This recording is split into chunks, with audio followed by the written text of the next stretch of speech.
उत्तर प्रदेश में दलित विरोधी सरकार यहाँ लगभग 8 सालों से राज कर रही है और दलितों को वो देखना नहीं चाह रही है। दलितों पे हमला करवा रही है, लगातार अपनी बी टीमों से, करनी सेना जैसी टीमों से हमला करवा रही है, जानलेवा हमला करवा रही है। उत्तर प्रदेश में दलित सांसद को सड़कों पर नहीं चलने दिया जा रहा, उनके घर को गिराने का प्रयास किया जा रहा है। आपने देखा कि जिस तरीके से पीड़िता से मिलने जा रहे थे, उस पीड़िता से जिसको सामंतवादी ताकतों ने अपनी थार गाड़ी से कुचल के मार दिया। इनके टारगेट पे सिर्फ मुसलमान और दलित समाज, बस ये 2 लोग हैं। ये चाहते हैं कि उत्तर प्रदेश में सिर्फ सिंह राज रहे, ठाकुरों का राज रहे, बाकी कोई यहाँ पे नेता ना बन पाए, कोई कुछ ना कर सके। बस मतलब संविधान को खत्म करने की ये बात करते हैं ये लोग, ऐसे लोग। देश में जो जय भीम बोलने का काम करता है उसके ऊपर पुलिस लाठी बरसाने का काम करती है। पुलिस नहीं, ये भारतीय जनता पार्टी के कार्यकर्ता लाठी बरसाने का काम करते हैं। भारतीय जनता पार्टी के राज में हिंदू गोली खा रहे हैं कश्मीर में। भारतीय जनता पार्टी के राज में हिंदुओं को तो गोली मारा, एक मुसलमान को मार दिया। इसका भारतीय जनता पार्टी नाम लेने का काम नहीं कर रही।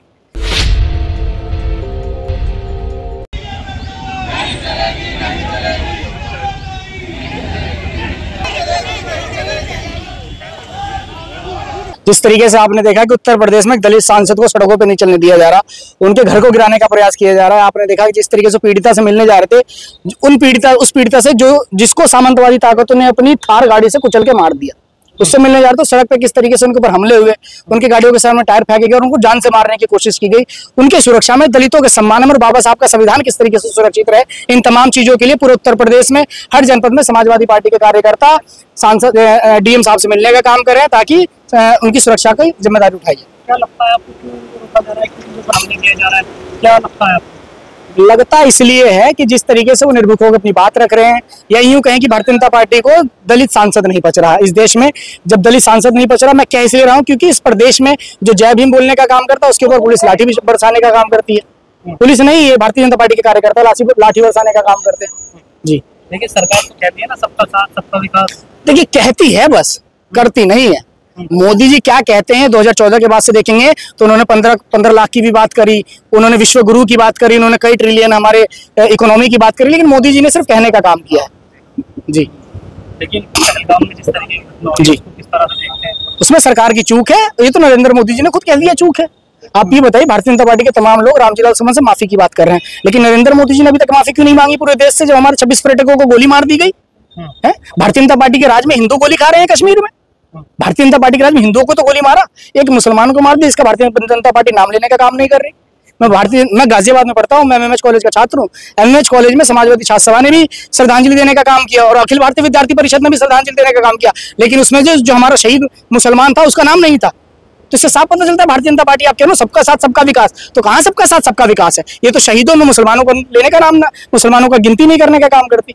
इन्होंने पहलगाम पे क्यों नहीं माफी मांगी?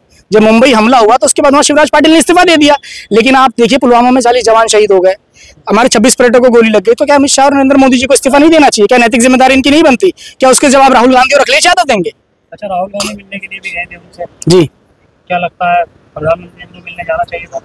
प्रधानमंत्री जी को तो पता नहीं कहाँ कहाँ जाना चाहिए। प्रधानमंत्री जी कहाँ जाते हैं? प्रधानमंत्री जी और गृह मंत्री जी वहां जाते हैं जहां रेड कारपेट बिछाया जाता है। प्रधानमंत्री जी आज तक मणिपुर नहीं गए, क्या उम्मीद है प्रधानमंत्री जी से?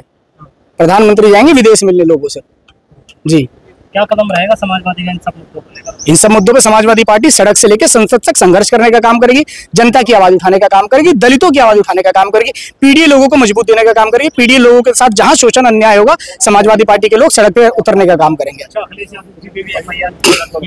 जी, नहीं, सरकार है, करने दीजिए। ऐसे कितने एफआईआर होंगे अखिलेश यादव पर, समाजवादी पार्टी के कार्यकर्ता पे? आप बाजार के मालिक, आप कुछ भी कर लीजिए, आप बाजार के मालिक, आप कुछ भी कर लीजिए, लेकिन जो न्याय है वो न्यायालय के माध्यम से जनता के सामने आएगा। इस देश को, समाजवादी पार्टी को, राष्ट्रीय अध्यक्ष अखिलेश यादव को इस देश के संविधान पे भरोसा है, इस देश के लोकतंत्र पे भरोसा है, इस देश के न्यायालय पे भरोसा है।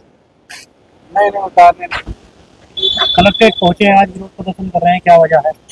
वजह पूरे उत्तर प्रदेश को पता है कि वजह क्या है। वजह ये है कि उत्तर प्रदेश में दलित विरोधी सरकार यहाँ लगभग 8 सालों से राज कर रही है और दलितों को वो देखना नहीं चाह रही है। दलितों पे हमला करवा रही है, लगातार अपनी बी टीमों से, करनी सेना जैसी टीमों से हमला करवा रही है, जानलेवा हमला करवा रही है। अभी हाल में ही जब उनका काफिला जा रहा था तो उनमें टायरों पे आग लगा के उनकी गाड़ी पे हमला करने का प्रयास किया गया। हालांकि कुछ गाड़ियां एक्सीडेंट भी हो गई थी, लेकिन वो बाल बाल बचे सांसद जी। अब क्या कदम रहेगा आपका अगला? एक कदम तो हम लोग कुछ भी कर ले, ये सरकार ऐसी है कि ये कुछ सुन नहीं रही है।